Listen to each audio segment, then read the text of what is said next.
ఉప ముఖ్యమంత్రి పవన్ కళ్యాణ్ తీరు ఆసక్తిగా ఉంది. చాలా ఆశ్చర్యకరమైనటువంటి స్పందన ఆయన నుంచి. వాస్తవానికి సీఎం నిన్న మాట్లాడినప్పుడు వైఫల్యం జరిగింది, ఇది అధికారుల తప్పిదం, అధికారుల మీద చర్యలు ఉంటాయి, ఎవరిని ఉపేక్షించం, విచారణ జరిపి తీరుతాం అని మాత్రం ప్రకటించారు. ఆయన చెప్పినట్టుగానే ఆ తర్వాత ఎస్పీని, జేఈఓని వీళ్ళందరి మీద ట్రాన్స్ఫర్ చేశారు. అదేవిధంగా డిఎస్పీతో పాటుగా అక్కడ ఉన్నటువంటి అధికారి మీద, తిరుమల తిరుపతి దేవస్థానం అధికారి మీద సస్పెన్షన్ వేటు వేశారు. కానీ పవన్ కళ్యాణ్ మాత్రం ఆసక్తికరంగా ఇది టీటీడీ ఈఓ చైర్మన్ల తప్పిదం అన్నట్టుగా మాట్లాడారు. టీటీడీ పూర్తిగా విఫలమైందన్నట్టుగా మాట్లాడారు. దానికి ఏకంగా క్షమాపణ కూడా చెప్పారు. అన్అపాలజెటిక్ సనాతనం చెప్పుకున్నటువంటి ఆయన అపాలజీ చెప్పాల్సినటువంటి పరిస్థితి వచ్చింది తిరుమలలో. వాస్తవానికి పవన్ కళ్యాణ్ నిన్న ఉదయాన్నే బయలుదేరినటువంటి దాఖలాలు లేవు. చంద్రబాబు నేరుగా విశాఖపట్నం నుంచి హుటాహుటిన తిరుపతి వెళ్తే పవన్ కళ్యాణ్ పర్యటన తిరుపతిలో ఉంటుందా లేదా అని చాలామంది ఊగిస్తున్నారు. కానీ సోషల్ మీడియాలో ఉవ్వెత్తున విమర్శలు ఎగిసిపడ్డాయి. అదే తిరుపతి వేదికగా మొత్తం తిరుమల తిరుపతి దేవస్థానాన్ని ప్రక్షాళన చేస్తాం, అన్ని సకల సౌకర్యాలు అందిస్తాం, అత్యద్భుతంగా టీటీడీని నడుపుతామని ఇదే పవన్ కళ్యాణ్ అక్టోబర్ నెలలో చెప్పున్నారు. కానీ తీరా ఇప్పుడు అందుకు భిన్నమైనటువంటి పరిస్థితి వచ్చింది. టీటీడీ వైఫల్యం చెంది ఇదే పవన్ కళ్యాణ్ ఉప ముఖ్యమంత్రిగా ఉన్నటువంటి ప్రభుత్వ నిర్వాహకం వల్ల 6 ప్రాణాలు కోల్పోయాయి. తిరుపతి తిరుమల దేవస్థానం చరిత్రలోనే మొట్టమొదటిసారి ఇలాంటి పరిస్థితి ఉత్పన్నమైంది. చరిత్రలోనే అంతటి వైఫల్యానికి కారణంగా నిన్న ఆయన అపాలజీ చెప్పాల్సినటువంటి పరిస్థితి దాపురించింది. అదే సమయంలో ఆయన మొత్తం యంత్రాంగం పూర్తిగా విఫలమైంది, దీనికి మేము క్షమాపణలు చెప్తున్నాము అనేటువంటి పరిస్థితి రావడం అంటే చాలామంది ప్రభుత్వంలో ఉండి ఉప ముఖ్యమంత్రి హోదాలో వైఫల్యానికి జరిగినటువంటి తప్పిదానికి క్షమాపణ చెప్పడం అనేది ఆహ్వానించే విషయంగా మాట్లాడారు. వాస్తవం, అలాంటి స్థాయిలో ఉన్నటువంటి ఒక నాయకుడు అక్కడ జరిగినటువంటి తప్పిదానికి క్షమాపణ చెప్పేటువంటి పరిస్థితి రావడం అనేది చాలా అరుదైనటువంటి విషయం.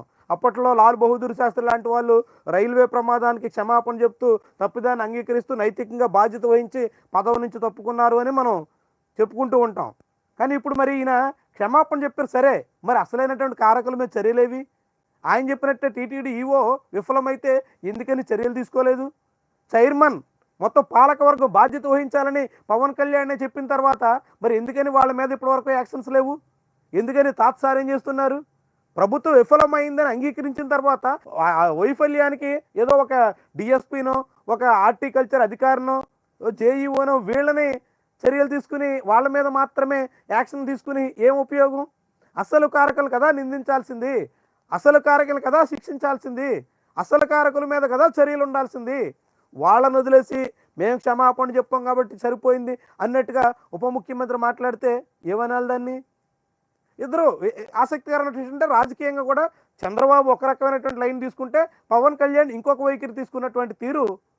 అసలు చంద్రబాబు ఏమో డిఎస్పీని, ఒక హార్టికల్చర్ అధికారిని, లేదంటే అక్కడ ఉన్నటువంటి జేఈఓ గౌతమి అయినటువంటి మహిళా అధికారిని వాళ్ళ మీద చర్యలు తీసుకునడానికి సరిపెడితే పవన్ కళ్యాణ్ మాత్రం కాదు, ఇది ఈఓ వైఫల్యం, టీటీడీ పాలకవర్గం వైఫల్యం అంటూ చంద్రబాబు కన్నా దూకుడుగా, చంద్రబాబు కన్నా ఒక ప్రతిపక్ష నాయకుల్లా మాట్లాడినటువంటి పరిస్థితి ఉంది. అంటే చంద్రబాబు పవన్ కళ్యాణ్ చెరోదారి పట్టేశారా?